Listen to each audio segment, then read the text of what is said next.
Good afternoon, everyone. There we go. Recording in progress.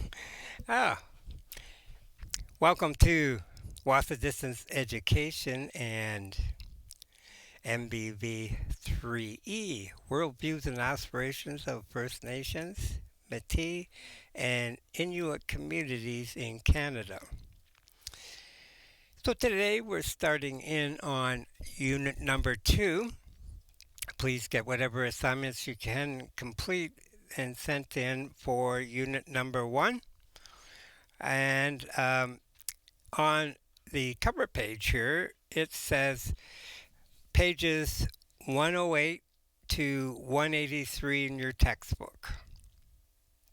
Okay, so we'll be going over quickly going through the textbook when after we look at the first lesson here in unit or lesson number 6, titled Identity Expressions and Expressions of Identity.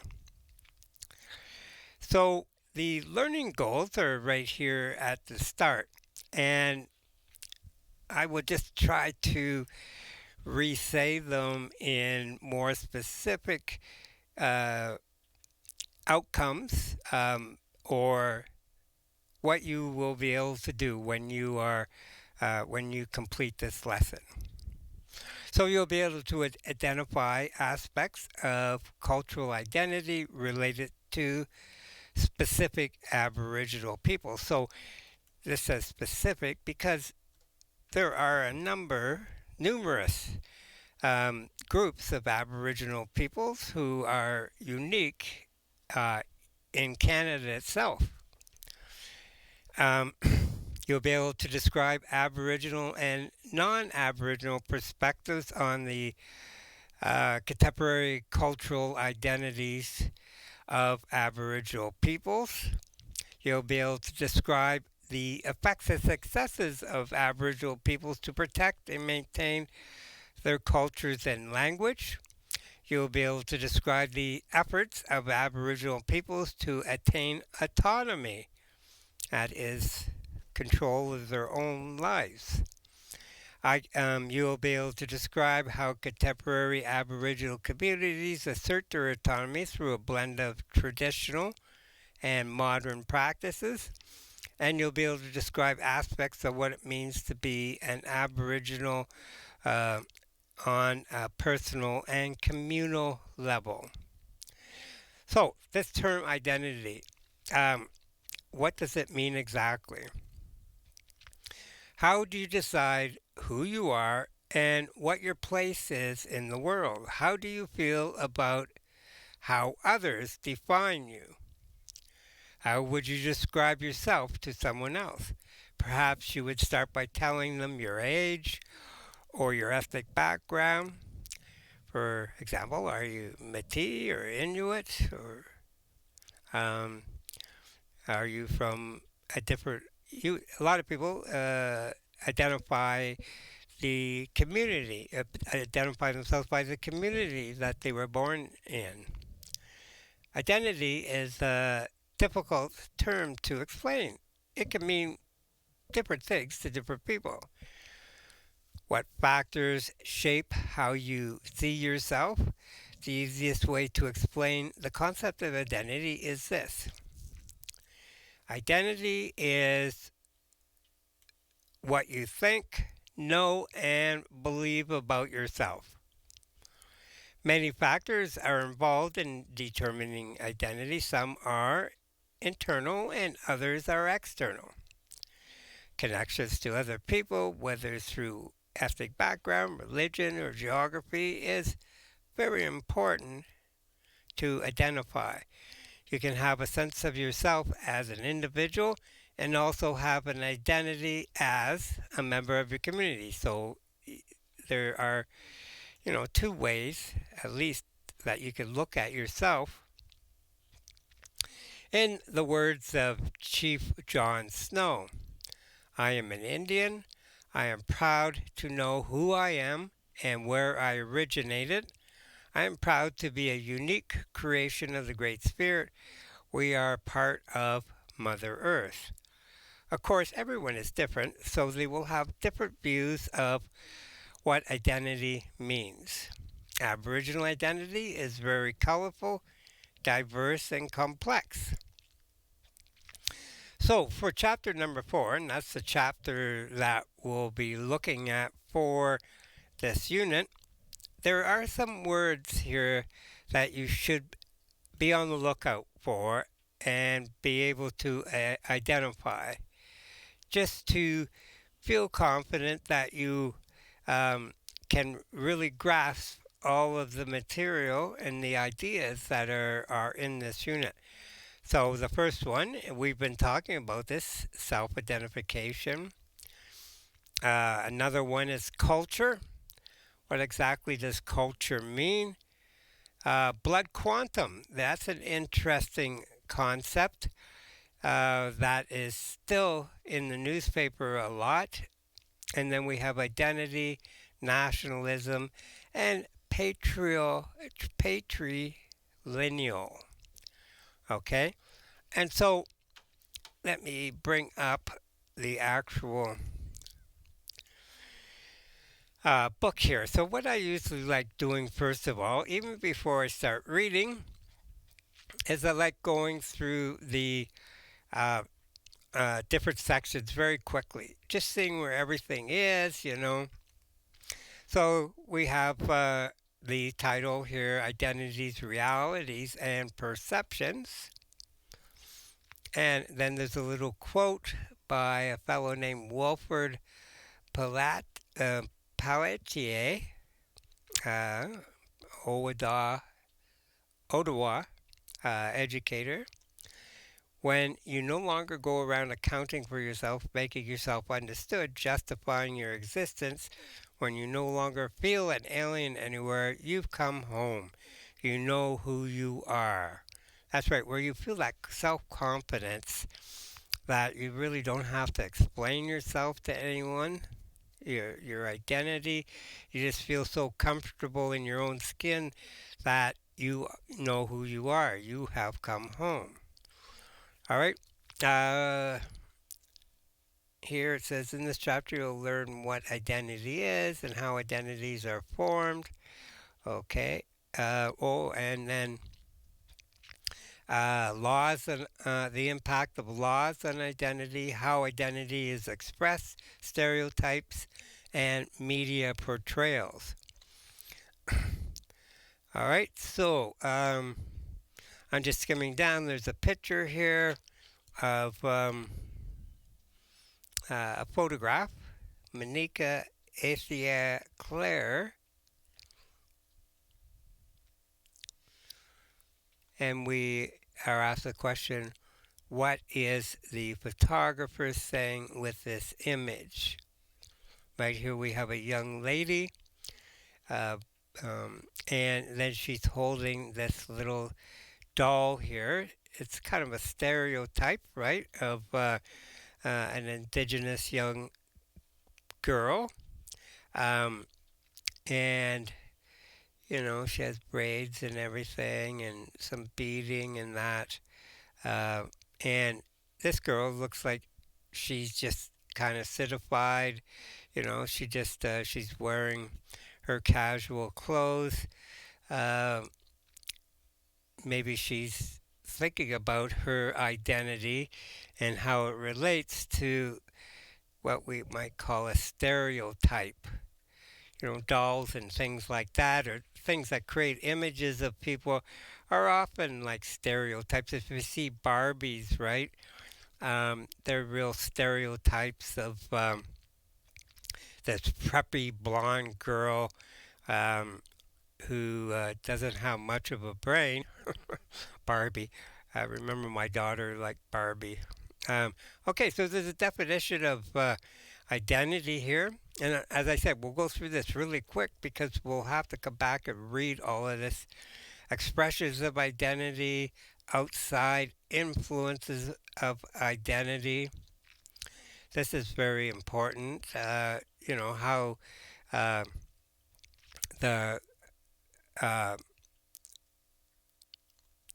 for instance, things like the media and other outside sources affect people who are watching um, TV, and especially if there are stereotypical representations of somebody's culture on there.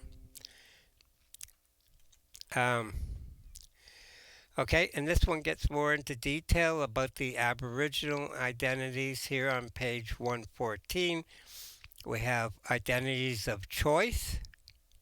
So there's this distinction between identities of choice, identities of law, right? So identities of law are, I guess, one way you can, what you could use for example of that might be like the status card, right? And then you have like this number, right, which identifies each individual um, as being, um, uh, in this case, an Indian person or Metis or Inuit. Um, and then identities of choice, it's more of a personal thing. Um, and it gets a little complicated there because then you have people like, um, if you've heard of this issue with Buffy Saint Marie, and she always believed that she was indigenous, but then some kind of dispute happened between her and her family, saying that she wasn't actually indigenous, um, even though there was uh, a First Nation in, I believe it was Manitoba, who accepted her. So sometimes these identities of choice become um, uh, uh, they counteract, or there's some kind of discrepancy between identities of law and identities of choice. And it's a very difficult issue and very stressful for people. Um, all right, so First Nations identity is discussed on page 115.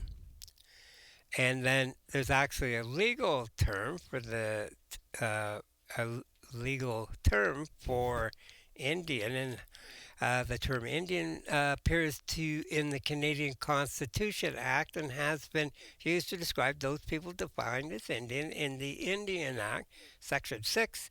So this gets into all the political definitions of who is Indigenous and who is not, right?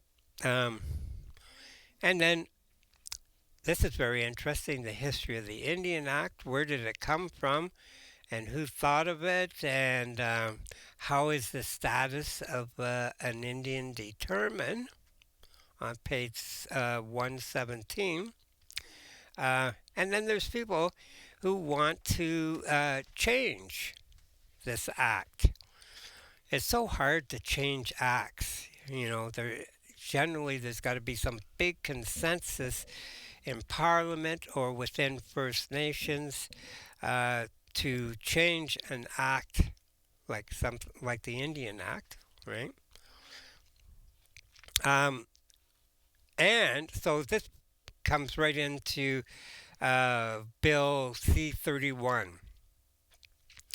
Throughout the existence of the Indian Act, there have been many arguments against the Act. One key outcome of those arguments was Bill C-31, which was passed into law in 1985. And it's described as this timeline right here. You could have a look at that. But the important information is right here. So, what does it mean? Some male First Nation leaders argue that allowing First Nations women to keep their status if they married out would bring about assimilation and further encroach upon First Nation sovereignty. And so, I mean, there's an argument here because, like, with women, for instance, they they didn't want to lose their status if they married out. A man wouldn't if he married out. Um, so there was kind of this. Uh, they believed it wasn't fair. Um, and then it talks more um, about the reserves having land, housing, and money to include more citizens. That is somebody coming from outside. Um, so the Six Nations Band Council opposed striking down one section in the act because it believed that the entire act needed changing. So these things are always going through changes, and um, sometimes it's really hard to find some kind of agreement, even within First Nations organizations or like AFN and the larger umbrella organizations, because some communities think different than other communities. And um, so no one is in total agreement. When one First Nation says this, another might say, well, I don't think it's that bad or whatever, right? So these things have to be discussed, though, so everyone can feel like they're getting uh, that they're being listened to. So, anyway, that's the timeline. It starts at 1967 and goes right up to 2009, 2010. And then there's a section here on page 119, uh, Voices of the People. So these will be like interviews with people. This lady is called Mary Two Acts Early, and then we got Megan McGill. And it's always interesting to listen to other people's views. And then we get into the Inuit identities on 120. Right? So, of course, Inuit are way up north there in Labrador and northern Quebec and the Northwest Territories, right? Um, it's only about 55,000 Inuit. I thought there was more, but. And they have their own unique histories, languages, cultural practice. So they, in many ways, were attempted to be assimilated by the Canadian government in the exact same way that the Canadian government attempted to assimilate, um, uh, let's say, local communities in northwestern Ontario. Um, then we got another Voices of the People here. So there's more interviews on page 121. And then there's a section on Metis identities, right? Um, and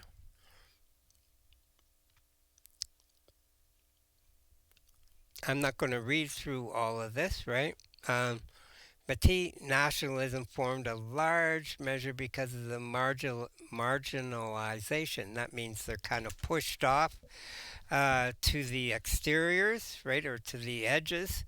The Metis experience due to Canada's Indian policies from the 1850s onwards, before Louis Riel and Metis in Manitoba fought for their rights. Okay. And then there's a little section here on page 123, um, uh, uh, the Metis worldview close up. And then expressions of identity, and with more voices of the people, artists and their arts, right? Uh, let's see, Christy Belcourt. Oh, Christy, I met Christy. She's a wonderful painter. I didn't know she was Métis though. I thought she was Indigenous. Hmm.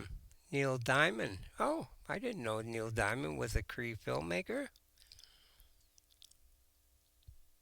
Hmm. Some of these other names I'm not too. Oh, Robbie Robinson. He's Mohawk. I know him. He used to be in that band called The Band. Very, very famous Canadian artist. Um, and then there's a section here on the influence of technology, art, and First Nations Métis and Inuit life. So the whole section on art.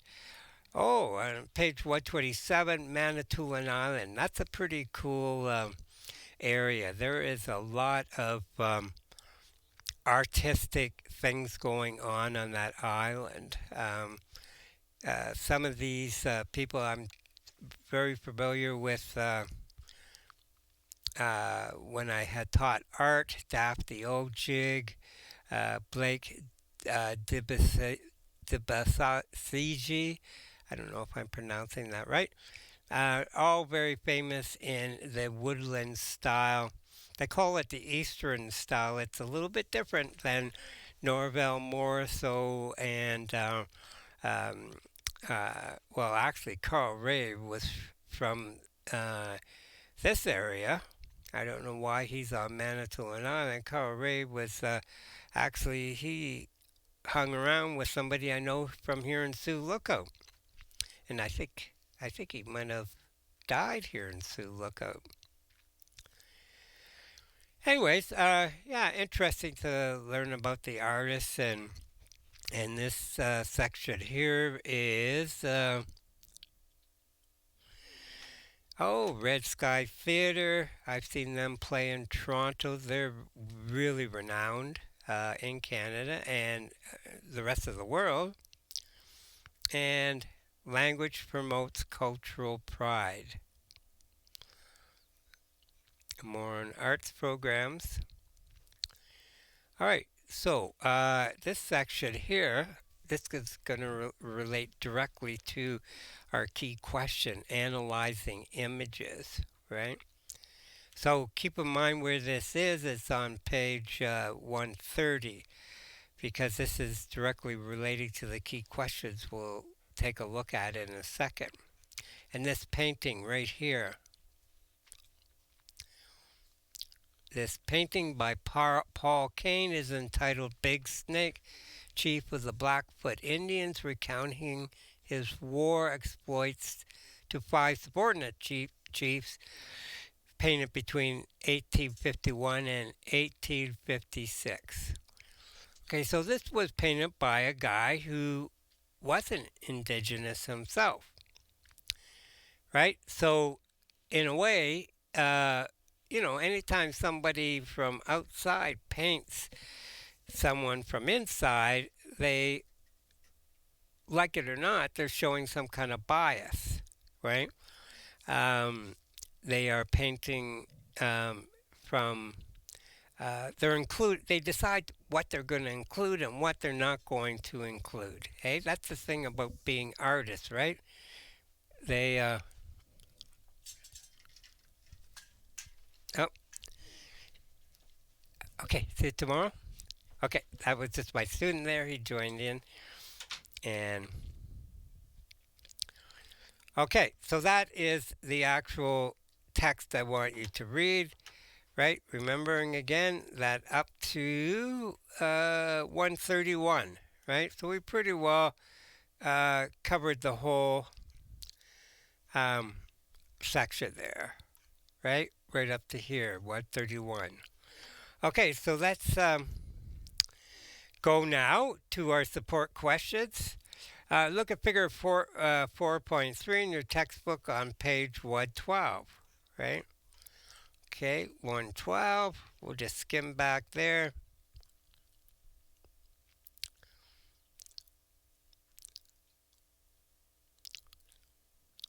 Let's see, where are you? 112. There it is right there. Oh, okay, so this is ways that you could define who that you are, right? Your sexual orientation, your gender, your roles, your culture, religion, your homeland, your appearance, your values, media issues. What kind of media issues are there about you? Social economic status, your family, education, beliefs. These are all things that help define who you are. They are all part of your self identity. So you look at that figure, would you add anything to the list? Choose five factors that describe your identity. Describe how each of these relate to you and your identity. How might this list be different for you in 10 or 20 years? Right? So, things change. Let's say you're 20 years old, right? And when you're 30, you look at the world in a different way. Things become more or less important to you. So when you're young and footloose and fancy free, you might not be thinking so much about, let's say, career or family or things like that, right? And so when you're 40, right, you might be thinking about family a lot more. You might be thinking about your grandkids, your kids, how are they doing, things like that. And you might be thinking about how you're getting older, right? So you do change, and different things become more important. Um, I met a fellow there. I was at the hospital. We're doing a little bit of a promo thing in there for WASA.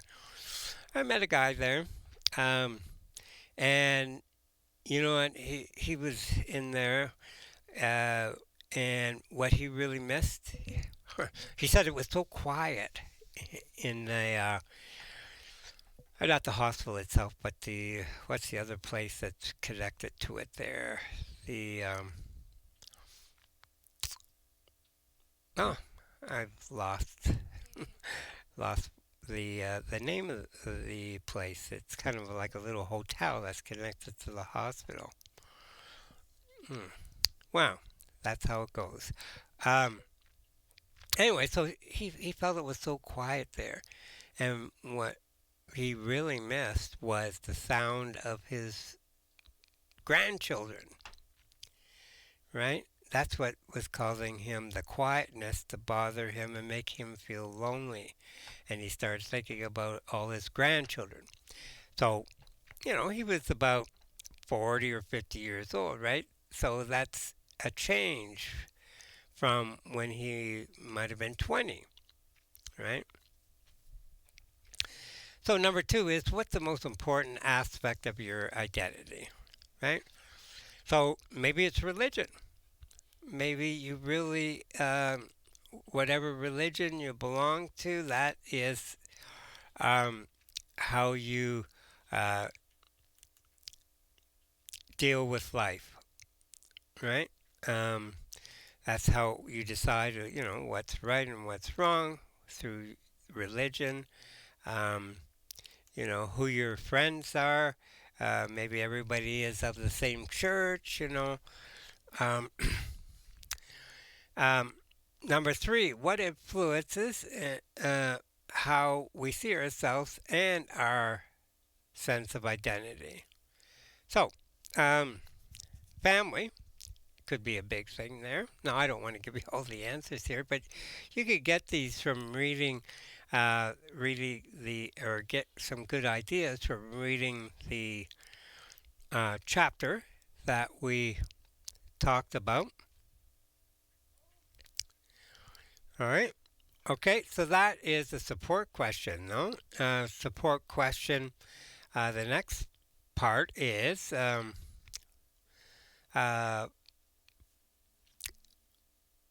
figure 4.6 on 116. Okay, let's just quickly go there. This one right here. This one with Chief Dan George. After reading the quotation by Chief Dan George, what do you think he values? What do you think contributes to his sense of self? When I fought to protect my land, my home, I was called a savage. Then I neither understood nor welcomed this way of life. I was called lazy. When I tried to rule my people, I was stripped of my authority. Shall I thank you for the reserves that are left me of my beautiful forest, for the canned fish of my rivers, for the loss of pride and authority, even among our own people? So, there's a man who believes in the society that he lived in as being better than what he's been handed from the white man's perspective or way of living, right? People called him savage, and because they didn't understand him, that's a racist comment, of course, um, and he never really cared much for the way of life of a lot of the major class of white people that were taking over the country. Um, and so he wasn't active in it, and so he was called lazy. Um, and then he was stripped of his authority as he tried to govern his friends and family, his tribe, and then all his reserves were destroyed, the beautiful forests that they were. Yeah, so he's making comments about, hey, what you're offering me is not really that attractive, right? This is his identity. He liked the way that he was, but people are forcing him to change. What does he value? Well, he values the forest, and that contributes to himself. The next one is another caption on page 118. We'll just quickly look at that right there. That must be this caption here they're referring to. Um, in what ways have you seen people raise awareness of a cause? All right, here are the key questions now that we could have a look at.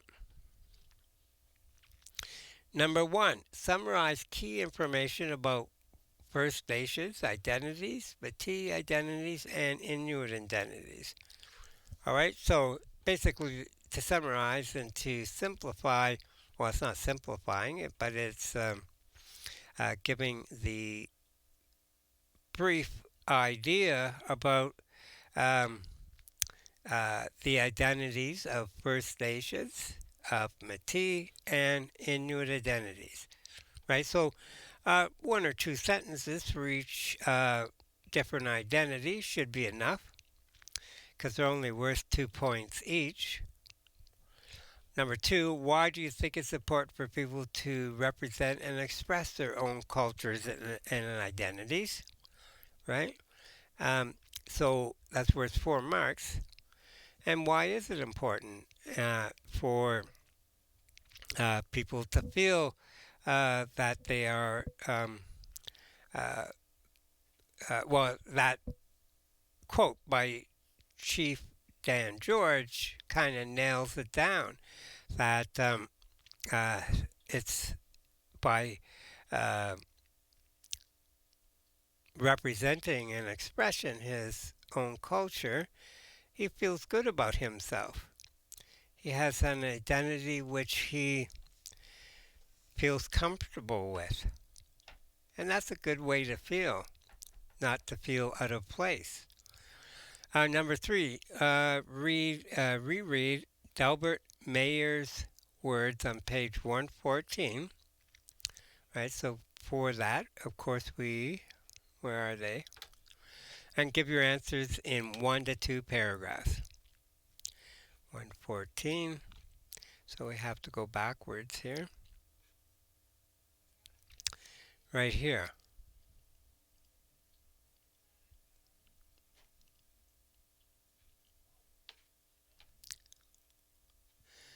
That's right here. You know it's not a biological issue, it's a cultural, historical issue, and it's a way of life issue.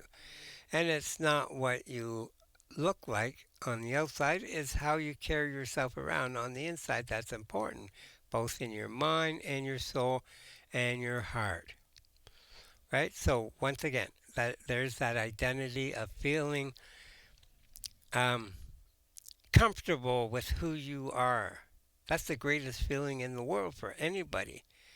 And if other people try to take that away from you, then you either get upset, right, or you um, um, lose faith. So very important to be able to feel that way, feel that comfort for anybody.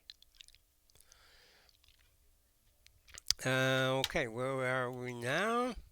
All right, so this has to be done in 1 to 2 paragraphs. So remember, each paragraph has a topic sentence, right? So this is what the paragraph is about, right? And then you have, for each paragraph, at least 3 supporting sentences that clearly link to this topic sentence. And then a concluding sentence that links appropriately to the topic.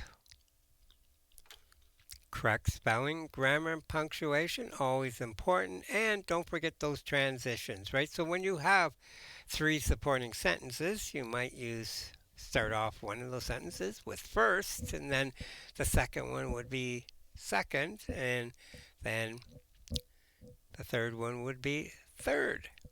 And then the concluding sentence, of course, would be in conclusion or finally, right? Something like that. We have all of those transitions at the beginning of unit number 1 if you need to um, reflect back on those because these are very important in creating paragraphs. That's what we're after. You're getting all your marks here, not on the content, right? But on how well you write these paragraphs.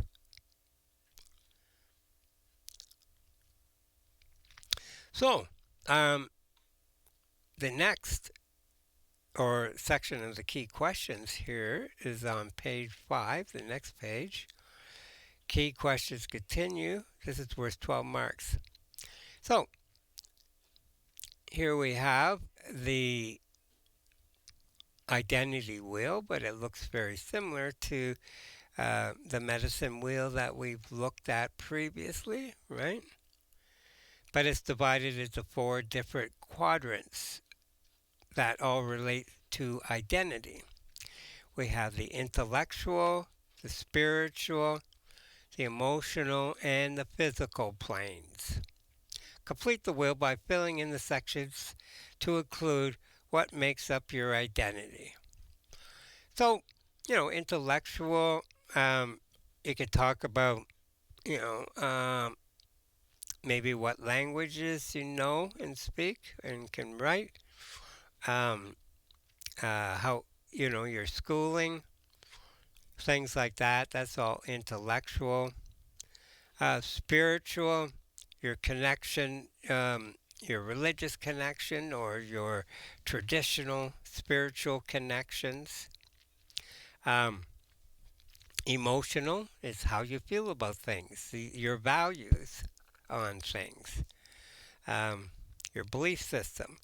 And then physical, male or female, right? Or maybe you prefer non gender specific. This is all part of physical, I think, you know. And are you healthy or, do you have some issues that you have to deal with? As you get older, you have more and more issues, right? Um, okay, so this is on the next page, on page 6. I was mentioning earlier from the textbook about the images. This is important to be able to analyze images and really understand what they are saying. There's actually a whole science that does that. They look at images that people post on Facebook and who say this image takes place here at the specific time, and they have all kinds of different criteria they can use to be able to analyze that image by, they can be looking at the sun or the different geological formations or even buildings to be able to um, decide whether this image is correct or not. And with AI nowadays, it's becoming even harder because AI uh, can create images that aren't true. And it takes a really clever eye to be able to um, make out the difference. Anyway, so the image that we are going to analyze here is that one that I pointed out to you. Where'd it go?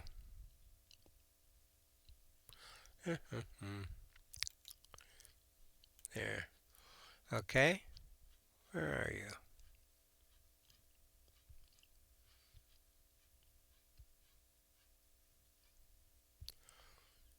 Did I miss it? That one, right? Figure 4.23 on page 131, right? So we're going to analyze that image.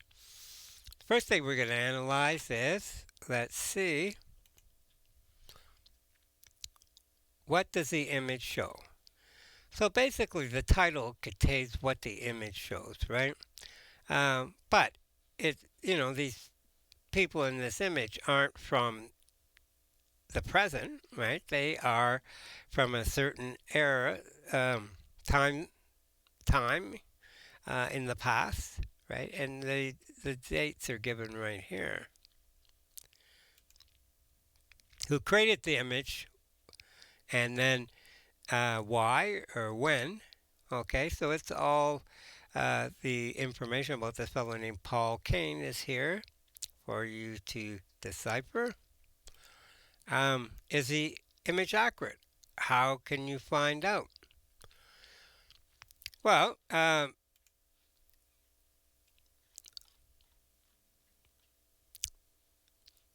that's a more complicated question to answer, right? Whether or not he actually added or did not add cultural information or exaggerate details to examine their appeal to European audiences, right? So the artist can always change things, um, even though they're saying that they're painting in reality. They think different things are important. Um, what is the artist trying to show? What was the purpose of the image? To entertain, to inform, or to persuade? What is the context of the image? How is the image being used? Does this change the artist's original purpose? Is the artist's point of view current or out of date? Do you agree with it or not? What biases are present in the image? Well, once again, we just have to look at the dates and who painted it, why he painted it, and we can then be able to point out any stereotypes that we see. Um, these aren't truthful. It isn't a truthful image for today. It's a historical image, right?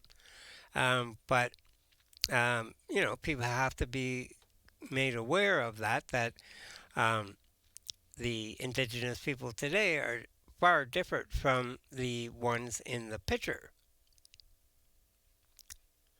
right?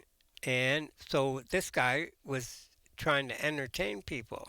I mean, it's like someone who writes books, right? They write a book and they have an audience.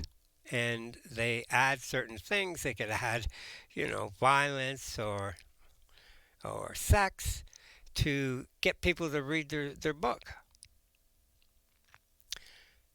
That's what it is being an artist. Sometimes you paint or take photos of things that people will be interested in looking at, and maybe they'll even want to buy it. Anyway, so we've covered all the key questions then, and that is lesson number 6, all wrapped up. So you've been introduced to the textbook that you'll have to read, and then some of the concepts here that you should know about in the key questions will help give you some practice in understanding what they are and how they fit into the big picture. Anyways, that's all I have to cover for today. And thanks very much for listening to our class. We'll be back on air again tomorrow. Have a great evening, everyone. Bye for now.